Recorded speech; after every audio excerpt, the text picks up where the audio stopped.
Milestone school and কলেজে বিমান দুর্ঘটনায় আর কোনো শিক্ষার্থী নিখোঁজ নেই।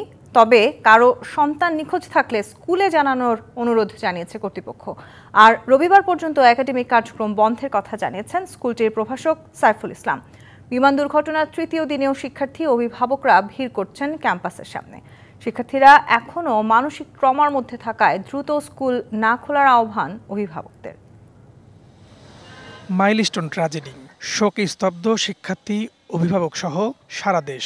দুর্ঘটনায় প্রিয় বন্ধু, সহপাঠী ও শিক্ষকদের হারানোর দুঃসহ স্মৃতি বহন করছে শিক্ষার্থীরা। বুধবারও শোকাতুর বন্ধু স্বজনরা ভিড় করেন বিধ্বস্ত স্কুলটির সামনে। তো আমাদের ছোট ভাই বোনরা, আমাদের মিসরা, আমাদের টিচাররা যেভাবে মারা গিয়েছে, এই শোকটা আমরা এখনো কাটিয়ে উঠতে পারিনি। তাদের জন্য তো অবশ্যই খারাপ লাগছে, আর কি টিচারদের জন্য আরেকটু বেশি খারাপ লাগছে।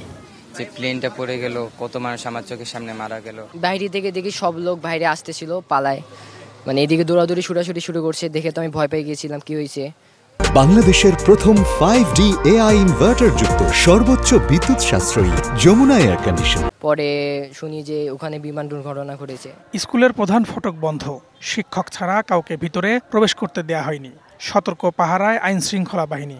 আন্দোলনকারী শিক্ষার্থীদের দেখা যায়নি ক্যাম্পাসের আশেপাশে।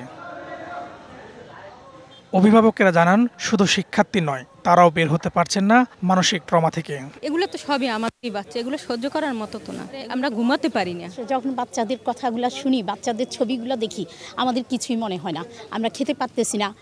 মৃতের সংখ্যা নিয়ে যা শোনা যাচ্ছে তা সঠিক নয় বলে জানিয়েছে কর্তৃপক্ষ। বৃহস্পতিবার পর্যন্ত ছুটি ঘোষণা করা হয়েছে আপাতত।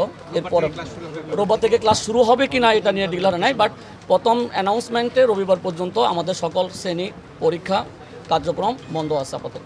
কোনো অভিভাবক সন্তান খুঁজে না পেলে শিক্ষা প্রতিষ্ঠানের 5 নম্বর ভবনে অভিযোগ দায়ের করতে অনুরোধ জানানো হয়েছে। বিমান দুর্ঘটনায় 6 সদস্য তদন্ত কমিটি গঠন করেছে স্কুল কর্তৃপক্ষ।